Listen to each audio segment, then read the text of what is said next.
Season 2 की कहानी वहीं से शुरू होती है जहां सीजन 1 खत्म हुआ था। हुन गेम जीतकर 250 करोड़ के इनाम के साथ अमेरिका में रह रही अपनी बेटी के पास जाने के लिए फ्लाइट में बैठने ही वाला होता है। तभी उसके अंदर चल रही बेचैनी से परेशान होकर वो इस गेम की आड़ में कई सौ लोगों के मौत के घाट उतारने वाले इंसान को ढूंढने की ठान लेता है और उसको कॉल करके बताता है कि वो उसके लिए आ रहा है। फिर वो वापस होटल पहुंचकर सबसे पहले अपने शरीर में लगे ट्रैकर को काटकर निकाल देता है, जिससे अब वो लोग उसकी लोकेशन का पता न लगा पाएं। उसी समय पुलिस वाला जून हो भी कोमा से बाहर आ जाता है, जिसको फ्रंटमैन ने गोली मार दी थी। उसको एक मछुआरे ने समुद्र से निकालकर बचा लिया था। असल में फ्रंटमैन ही उस पुलिस वाले जून हो का बड़ा भाई था, जिसको ढूंढता हुआ जून हो उस आइलैंड पर आया था। जून हो के होश में आने के 2 साल बाद उसने पुलिस डिटेक्टिव की नौकरी छोड़कर ट्रैफिक पुलिस की नौकरी कर ली थी और वो अभी भी पिछले 2 साल से उसको बचाने वाले मछुआरे के साथ मिलकर अपने भाई वाले आइलैंड को ढूंढ रहा था। लेकिन उस आइलैंड और लोगों के मौत का कोई सबूत ना होने की वजह से पुलिस डिपार्टमेंट उसकी कोई मदद ही नहीं कर पा रहा था, बल्कि उसके सीनियर्स उस जगह और हत्याओं को सिर्फ एक झूठी कहानी ही मानते आ रहे थे, क्योंकि जूनहो ने जानते हुए भी किसी को नहीं बताया कि उसको गोली उसी के भाई ने मारी थी। दूसरी तरफ हुन जिस होटल में रुकता है वो उसकी पूरी बिल्डिंग को खरीदकर उसके चारों तरफ कैमरे लगाकर उसके पास आने वाले लोगों को पहले मॉनिटर पर देख लिया करता था। हुन एक लोकल गैंग के बॉस किम को गेम में भर्ती करने वाले रिक्रूटर को ढूंढने के लिए 6 करोड़ रुपए का ऑफर देता है, तो किम अपने लड़कों को 3 करोड़ रुपए देने का वादा करके रिक्रूटर को ढूंढने के काम पर लगा देता है। बहुत दिन ढूंढने के बाद अचानक एक दिन किम और सोक को रिक्रूटर सबवे में एक आदमी के साथ गेम खेलता हुआ दिख जाता है, तो किम तुरंत कॉल करके हुन को जैसे ही बताता है, हुन तुरंत उसके पास आने के लिए निकल जाता है, पर जल्दीबाजी में ओवर स्पीड का अपना चालान कटवा बैठता है। चालान पर हुन का नाम देखकर जुनहो को उस पर शक होता है कि ये कहीं गेम खेलने वाला हुन तो नहीं। दूसरी तरफ रिक्रूटर का पीछा करने के चक्कर में उल्टा रिक्रूटर ही किम और सोक को पकड़ लेता है। फिर उन दोनों को बांधकर रॉक पेपर सीजर गेम खेलने पर मजबूर कर देता है, जिसमें किम सोक को बेहद डरा हुआ देखकर खुद जानबूझकर डिस्क्वालीफाई हो जाता है। इससे रिक्रूटर हारे हुए किम को गोली मार देता है। दूसरी तरफ जुनहो उनकी गाड़ी के रजिस्ट्रेशन का एड्रेस निकालकर किम के अड्डे पर पहुंच जाता है। वहां उसको गेम के इनविटेशन कार्ड की कॉपी और गाड़ी के रेंटल एग्रीमेंट से हुन के होटल का एड्रेस मिल जाता है। इतनी देर में हुन जैसे ही अपने होटल पहुंचता है तो वो देखता है कि रिक्रूटर पहले से ही उसके कमरे में उसका इंतजार कर रहा था। रिक्रूटर उससे उसको ढूंढने का कारण पूछता है, तो हुन गेम को चलाने वाले से मिलने की अपनी बात रखता है, तो रिक्रूटर उसे बताता है अगर वो उसके साथ रूसी रूले खेले और जीत जाता है तो वो निर्माता के एड्रेस वाला कार्ड उसकी जेब से निकाल सकता है। इस पर हुन तैयार हो जाता है। उसी समय जून हो भी होटल के बाहर पहुंच जाता है। इधर होटल के कमरे में रिवॉल्वर के 5 राउंड खाली निकलने के बाद गेम को खेलते हुए रिक्रूटर जानते हुए भी खुद पर छठा फायर कर खुद को ही मार डालता है। गोली की आवाज सुनकर जून हो भागता हुआ होटल के अंदर आ जाता है। वहाँ एक कमरे में उसको सोक बंधा मिलता है और उसी से उसको हुन के कमरे का नंबर पता चलता है। इधर हुन जैसे ही निर्माता तक पहुंचने वाला कार्ड रिक्रूटर की जेब से निकालता है, तभी जुनहो वहां पहुंचकर हत्या के इल्जाम में हुन को ही गिरफ्तार करने लगता है। लेकिन तभी सोक उसके सर पर सिलेंडर मारकर बेहोश कर देता है। हुन को उस कार्ड पर 13 अक्टूबर की आधी रात के समय क्लब HDH पहुंचने का मैसेज मिलता है। फिर जून हो के होश में आने पर वो हुन को याद दिलाता है कि वो वही मास्क वाला गार्ड है जिसने सीजन 1 में आइलैंड पर उससे उसके भाई इनहू के बारे में पूछा था और उसने अपने भाई को ढूंढने के लिए ही गार्ड का भेष बदला था। फिर उसके पूछने पर हुन बताता है ये लाश गेम के रिक्रूटर की है और गेम खेलता हुआ वो खुद मारा गया। फिर वो अपनी इच्छा जून हो को बताता है कि वो इस गेम को बंद करने के लिए निर्माता को ढूंढ रहा है, तो जून हो उसको निर्माता के चेहरे के बारे में ना बताकर सिर्फ यही बताता है कि गेम को चलाने वाला फ्रंटमैन के नाम से जाना जाता है। उसके बाद जूनहो और हुन गेम को हमेशा के लिए बंद करने के लिए एक दूसरे का साथ देने के लिए राजी हो जाते हैं, पर हुन जूनहो से पहले अपनी नौकरी छोड़ने को कहता है। उसी होटल के पास एक नोयुल नाम की महिला जो नॉर्थ कोरिया में अपने सीनियर अफसर को गोली मारने के बाद भागकर साउथ कोरिया में आकर रहने लगी थी, वो एक एजेंट की मदद से लगातार इसी कोशिश में थी कि वो कैसे भी करके अपनी 1 साल की बेटी को भी नॉर्थ कोरिया से निकाल कर यहाँ ले आए, पर वो एजेंट उसको अपनी बेटी को भूल जाने की सलाह देकर वापस भेज देता है। वहीं अपने जीवन से परेशान हो चुकी नोयुल को भी उसी रात गेम का इनविटेशन मिलता है, तो वो अगले ही दिन अपनी नौकरी से रिजाइन देकर गेम में अपना रजिस्ट्रेशन करवा लेती है। अब क्योंकि आज आधी रात में फ्रंटमैन हुन से मिलने वाला था, तो हुन अपने अंदर एक नकली दांत में ट्रैकर लगवाकर इम्प्लांट करवा लेता है और सोक बैकअप के लिए बहुत सारे भाड़े के सैनिक ले आता है और ठीक आधी रात में हुन सोक के साथ क्लब में पहुंच जाता है। वहीं जूनहो भाड़े के सैनिकों के साथ क्लब की घेराबंदी करता है। क्लब में मास्क वाले गार्ड सोक को बेहोश करके हुन को क्लब के पीछे खड़ी लिमोजिन में ले जाकर बैठा देते हैं और जूनहो उसे बैठाते हुए देख लेता है। लिमोजिन हुन को लेकर निकल जाती है, तो जूनहो और भाड़े के सैनिक भी उसका पीछा करने लगते हैं। गाड़ी में एक स्पीकर की मदद से हुन फ्रंटमैन से बात करता है और गेम को हमेशा के लिए बंद कर देने के लिए कहता है। इस पर फ्रंटमैन ऐसा करने से साफ मना करता हुआ बताता है कि वो किसी को भी इस गेम को खेलने के लिए मजबूर नहीं कर रहा। उसकी बात सुनकर हुन गेम को फिर से खेलने की अपनी इच्छा बताता है। उसी समय मास्क वाला गार्ड भाड़े के सैनिकों और जूनहो दोनों की गाड़ियों में टायर पर गोली मारकर उड़ा देता है। वहीं फ्रंटमैन हुन को गेम में वापस लेने को तैयार हो जाता है और गाड़ी में गैस फैलाकर हुन को बेहोश करके अपने साथ ले जाता है, क्योंकि फ्रंटमैन गाड़ी में पहले से ही मौजूद था। दूसरी तरफ नोयुल गेम में खिलाड़ी की नहीं बल्कि मास्क गार्ड के रूप में एंट्री करती है। इधर जूनो और सोक भाड़े के सैनिकों को लेकर हुन के दांत में लगे ट्रैकर का पीछा करने लगते हैं और फिर जब हुन की आंखें खुलती हैं तो वो खुद को 455 दूसरे खिलाड़ियों के साथ डॉम में पाता है। फिर गार्ड्स और मैनेजर के आने के बाद ज्यादातर खिलाड़ी ये दिखाने की कोशिश करते हैं कि वो बहुत पैसे वाले हैं और उनकी मनपसंद चीज उनके पास न होने की वजह से वो परेशान हैं। इस पर मैनेजर सबकी पोल खोलता हुआ बता देता है कि यहाँ मौजूद हर एक आदमी पर करोड़ों रुपए का कर्ज है, जो यहाँ गेम खेलने के बाद वो आसानी से चुका सकते हैं। साथ ही वो बताता है कि इस बार भी जीत की राशि 250 करोड़ रुपए ही रखी गई है, जिसको 6 दिन लगातार अलग अलग गेम खेलकर वो लोग कमा सकते हैं। लेकिन वो इस बार खिलाड़ियों को एक पावर देते हैं कि हर एक गेम को पूरा करने के बाद खिलाड़ी वोटिंग से बहुमत पाकर गेम को या तो जारी रख सकते हैं या फिर उसे छोड़कर जा सकते हैं और जाने के समय जितना पैसा उन्होंने यहाँ कमाया है वो सब में बराबर बांट दिया जाएगा।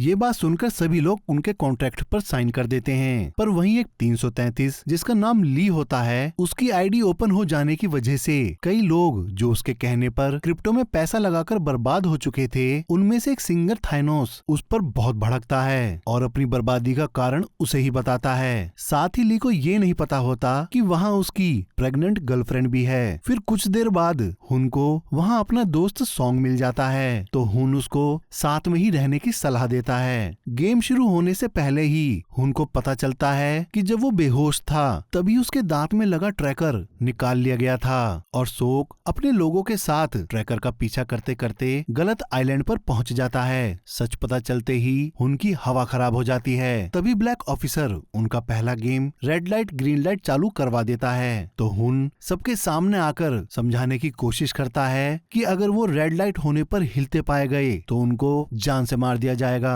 उसके बाद हुन सबको गाइड करता हुआ उन्हें सही सलामत आगे ले जाने लगता है, लेकिन तभी एक मधुमक्खी जैसे एक लड़की की गर्दन पर बैठती है तो वो डरकर हिल जाती है। गार्ड्स तभी उसे गोली मार देते हैं। वहीं फ्रंटमैन ये सब कुछ अपनी स्क्रीन पर देख रहा होता है। उस लड़की के मरते ही बहुत सारे खिलाड़ी डर से वहाँ से भागने लगते हैं, जिसकी वजह से गार्ड्स उन सभी को गोली मार देते हैं और जो गार्ड खिलाड़ियों के सीधा सर में गोली मार रही थी वो नोयुल ही थी। फिर ग्रीन लाइट होने पर भी जब खिलाड़ी हिलते नहीं तो हुन उनको बताता है अगर टाइम खत्म होने से पहले उन्होंने लाइन नहीं पार करी तो भी वो मारे जाएंगे। तो सभी खिलाड़ी मैदान को फिर से पार करना शुरू कर देते हैं और टाइम से लाइन को पार करके बहुत सारे खिलाड़ी बच जाते हैं। तब ये घायल खिलाड़ी को हुन टाइम रहते बचाने में कामयाब हो जाता है, लेकिन नोयुल उसको लाइन पार करने के बाद भी गोली मार देती है क्योंकि वो पहले ही डिस्क्वालीफाई हो चुका था। फिर सारे जिंदा बचे खिलाड़ी वापस अपने डोम में आ जाते हैं। वहीं दूसरी तरफ जूनहो भी सोक और अपने साथियों के साथ वापस लौट जाता है। डोम में मैनेजर आकर बताता है कि पहले गेम में 91 लोग मारे गए हैं और अब 365 खिलाड़ी ही बचे हैं। तभी हुन वोटिंग करने की मांग करता है। इस पर मैनेजर राजी हो जाता है, पर वो पहले उन खिलाड़ियों की कमाई की रकम दिखाकर बताता है ये रकम बांटने के बाद यहाँ मौजूद हर एक खिलाड़ी को लगभग 14 लाख रुपए मिलेंगे। साथ ही मैनेजर ये भी बताता है कि इस गेम को पूरा खत्म करने वालों में 250 करोड़ रुपए को बांट दिया जाएगा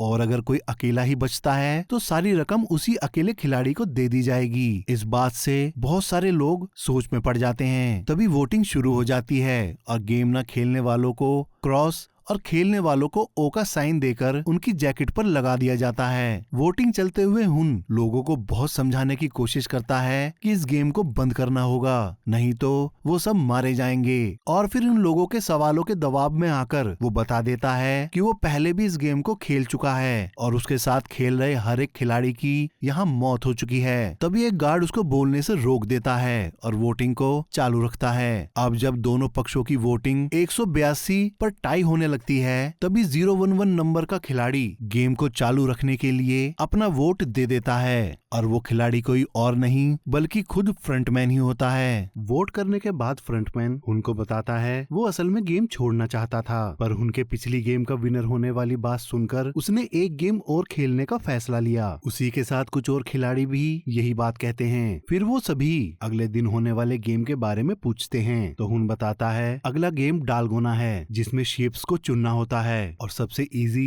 ट्रायंगल है और सबसे मुश्किल अम्ब्रेला है। पर वो किसी को ये नहीं बताता कि पिछली बार उसने खुद अम्ब्रेला चुना था। उसके बाद एक खिलाड़ी कॉन्ग हुन और सॉन्ग के साथ जुड़ने की पेशकश करता है। फिर सॉन्ग को जैसे ही पता चलता है कि वो मरीन कोर में उसका जूनियर है तो वो उसको अपनी टीम में ले लेता है। तभी थानोस अपने साथियों के साथ मिलकर ली को फिर से परेशान करता हुआ उसको मारने लगता है। तो फ्रंटमैन गुस्से में थानोस की अच्छे से धुलाई करके आगे से मारपीट ना करने की चेतावनी देकर उसे छोड़ देता है। फिर सबके सो जाने के बाद फ्रंटमैन उनके पास आकर इस गेम को खेलने की अपनी असली वजह बताता हुआ कहता है उसकी बीवी का लीवर डैमेज है, ऊपर से वो प्रेग्नेंट है। उसके इलाज के लिए उसने जो पैसे उधार लिए थे उसकी कंपनी ने उन पैसों को रिश्वत समझकर मुझे नौकरी से निकाल दिया, इसीलिए अब अपनी पत्नी और बच्चे को जिंदा रखने के लिए उसको इन खून से रंगे पैसों की बहुत जरूरत है। वहीं दूसरी तरफ ब्लैक ऑफिसर अपने कुछ गार्ड्स के साथ मिलकर निर्माता से छुपकर मरे हुए खिलाड़ियों के अंगों की तस्करी करने लगता है, लेकिन इस चीज के लिए भी उसको वो खिलाड़ी चाहिए थे जिनकी मौत धीरे धीरे हुई हो। पर नोयुल उनके सिर में सीधा गोली मारकर उन्हें तुरंत मार देती थी। इस पर ब्लैक ऑफिसर उसको वैसा करने से रोकने की कोशिश करता है, पर नोयुल उसकी बात मानने से मना करके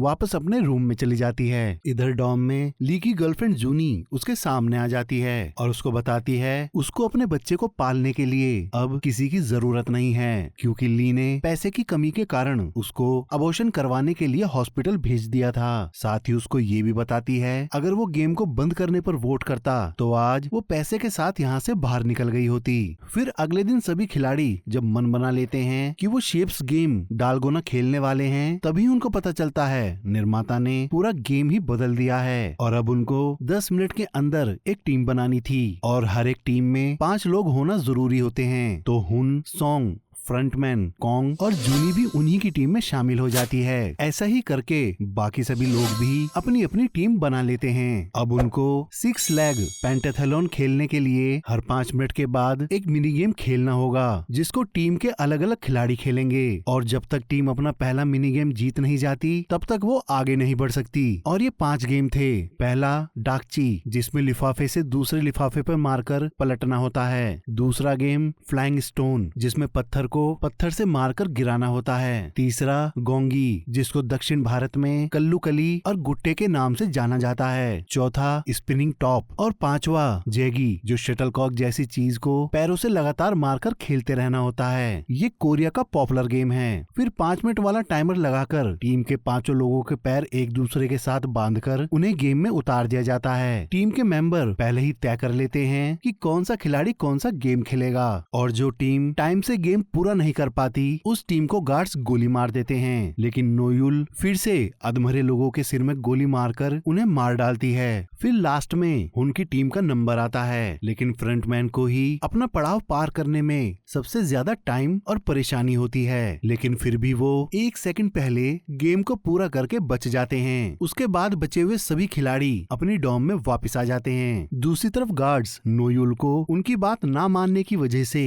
उसका हैरेसमेंट करते हैं और एक आखिरी चेतावनी देकर चले जाते हैं। इधर डॉम में उनकी टीम के लोग एक दूसरे को अपना असली नाम बताते हैं, जिसमें फ्रंटमैन अभी भी अपना झूठा नाम योंगिल बताता है। फिर वहाँ गार्ड्स और मैनेजर के आने के बाद उन्हें पता चलता है 110 खिलाड़ी मारे गए हैं और अब 255 खिलाड़ी ही बचे हैं और अब हर एक खिलाड़ी के हिस्से में 45 लाख रुपए आते हैं। ये बताने के बाद मैनेजर गेम को आगे चालू रखने या बंद करने के लिए फिर से वोटिंग शुरू करवा देता है। इतने पैसों को अपनी बीवी के इलाज के लिए पर्याप्त बताकर फ्रंटमैन अपना वोट बदलकर गेम को बंद करने पर अपना वोट कर देता है, लेकिन गेम को चालू रखने वालों की वोट लगातार बढ़ने की वजह से खुद फ्रंटमैन सबको समझाता है कि जितने पैसे मिल रहे हैं उसको लेकर निकल जाओ, नहीं तो लालच में सब मारे जाएंगे। लेकिन जिनके ऊपर ज्यादा कर्जा था वो इस बात पर राजी नहीं होते। फिर खेलने वालों की ज्यादा वोटिंग होने की वजह से गेम चालू ही रहता है, लेकिन खुद उनका दोस्त सॉन्ग गेम को चालू रखने पर वोट कर देता है, पर इस बार ली गेम को बंद करने पे वोट करता है। फिर उसके बाद वू की माँ वू को गेम ना छोड़ने पर बताती है कि अगर वो खुद मर गई तो वू को कुछ ज्यादा फर्क नहीं पड़ेगा, लेकिन अगर वू मर गया तो उसकी माँ जीते जी मर जाएगी। इधर सॉन्ग अपने वोट की वजह से सभी से माफी मांगता है और अगले गेम को पार करने की स्ट्रेटेजी पे काम करने को जैसे ही कहता है तभी हुन बोलता है क्या पता अगली गेम में हमें एक दूसरे को ही मारना पड़ जाए। इस बात को सुनकर सॉन्ग की हवा निकल जाती है। वहीं एक ट्रांसजेंडर ह्यूंजू बताती है अगले गेम में वो क्रॉस का बटन ही दबाएगी, क्योंकि तब तक इतना पैसा आ जाएगा जिससे वो अपने जेंडर की बदलने वाली सर्जरी करवाकर एक घर भी ले पाएगी। दूसरी तरफ थानोस अपने लोगों के साथ मिलकर फिर से ली को परेशान करने लगता है, क्योंकि ली ने गेम को बंद करने पर वोट किया था, लेकिन तभी फ्रंटमैन के वहाँ आने पर थानोस उसे छोड़कर चला जाता है। फिर रात को हुन टीम के सदस्यों को टाइम टू टाइम पहरा देने की सलाह देता है, क्योंकि पिछली बार सभी खिलाड़ी एक दूसरे के खून के प्यासे हो गए थे। अगली सुबह जूनहो 2 टीम बनाकर आइलैंड को ढूंढने निकल जाता है, जिससे वो अलग अलग जगह जल्दी से जल्दी पहुंचकर आइलैंड को ढूंढ सकें। वहीं आइलैंड पर तीसरे दिन का गेम खेलने की तैयारी शुरू हो जाती है। तीसरे गेम का नाम मिंगल होता है, जिसमें म्यूजिक रुकने के 30 सेकंड के अंदर बोले गए नंबर के हिसाब से टीम बनाकर वहां पर बने कमरों में जाकर दरवाजा बंद करना होता है। गेम शुरू होता है। म्यूजिक और सर्कल के रुकते ही सबसे पहले नंबर 10 बोलते हैं, उसके बाद 4, फिर 3 और फिर 6। लेकिन इसमें भी अगर नंबर से ज्यादा या कम लोग रूम में जाकर लॉक हो जाते हैं तो भी खिलाड़ियों को मार दिया जाता है। इसलिए जब लास्ट में 2 नंबर बोला जाता है तो फ्रंटमैन सॉन्ग के साथ एक रूम में चला जाता है और खुद को बचाने के लिए वो वहाँ पहले से ही रूम में मौजूद एक आदमी की गला घोटकर हत्या कर देता है। फिर गेम खत्म होने के बाद सभी डॉम में वापस आ जाते हैं। तभी उनकी टीम अंदाजा लगाती है कि गेम ना खेलने वालों में से 12 लोग कम हो चुके हैं। तो फ्रंटमैन बोलता है अगर 7 लोग हमारी तरफ आ जाएं तो हम गेम को बंद करवा सकते हैं। तभी मैनेजर गार्ड्स के साथ वहां जाता है। दूसरी तरफ जूनहो को एक आइलैंड पर बंकर का दरवाजा दिखाई देता है, तो वो वहां पहुंचकर जैसे ही दरवाजा खोलते हैं तभी वहां ब्लास्ट हो जाता है, जिसमें एक व्यक्ति की मौत और दूसरा घायल हो जाता है। वहीं इधर डॉम में 100 खिलाड़ी ही बचते हैं। अब हर एक खिलाड़ी के हिस्से में 2 करोड़ रुपए से भी ज्यादा आते हैं। तो इस बार फ्रंटमैन अपना वोट गेम को बंद करने पर करता है। इससे गेम टाई हो जाता है और उन्हें फिर से वोटिंग करने के लिए एक दिन का समय मिल जाता है। लेकिन हुन कल की वोटिंग में गेम को खत्म करने के लिए अपने साथियों के साथ प्लान बनाने लगता है। तभी वो बीच में से उठकर गेम खेलने वाले खिलाड़ियों में से कुछ लोगों को अपनी तरफ आने का न्योता देता है, जिसकी वजह से दोनों गुटों में तकरार हो जाती है। वहीं बाथरूम में थानोस उनके गुट से अलग हुए लड़के मिन्सू को कल की वोटिंग में गेम को खेलने पर ही वोट करने की धमकी देता है, तो ली उसको ऐसा करने से रोकने की कोशिश करता है। इससे दोनों गुटों में वहाँ लड़ाई हो जाती है और ली के हाथों थानोस मारा जाता है। इस मारपीट में 5 लोग मारे जाते हैं और उनके पैसे गेम की राशि में ऐड हो जाते हैं। दूसरी तरफ आधी रात को बोट पर ड्रोन चलाने वाला देखता है कि बोट का कप्तान मछुआरा उसके ड्रोन में कुछ गड़बड़ गड़बड़ी कर रहा है, तो मछुआरा ड्रोन चलाने वाले को ही मारकर समुद्र में फेंक देता है। इधर डॉम में पता चलता है गेम खेलने वाले गुट में से 3 लोग मारे गए हैं और गेम ना खेलने वाले में से 2। इस बात से हुन वाले गुट में खुशी की लहर दौड़ पड़ती है, लेकिन सबके दिमाग में लाइट बंद होते ही मारकाट होने का डर बैठ जाता है। तो हुन अपने गुट को समझाता है कि मारकाट होगी और फिर उस मारकाट को रोकने के लिए गार्ड्स आएंगे। तभी हमें मौका देखकर गार्ड्स की बंदूकें छीननी है और फिर इस गेम को चलाने वाले फ्रंटमैन को ढूंढकर पकड़ना है, जिससे इस गेम को खत्म किया जा सके। तो वो सभी लोग उसकी बात मान जाते हैं। फिर लाइट बंद होते ही सामने वाला गुट हुन वाले गुट पर हमला कर देता है, पर हुन पहले से अपने साथियों के साथ बेड के नीचे छुप जाता है और जैसे ही लोग एक दूसरे को मारने लगते हैं तो गार्ड्स उन्हें रोकने अंदर आ जाते हैं। तभी हुन और फ्रंटमैन उनकी गन छीनकर उन पर ही गोलियां चला देते हैं और सबको मारकर एक गार्ड को अपना बंधक बनाने में कामयाब हो जाते हैं। फिर वो सबसे पहले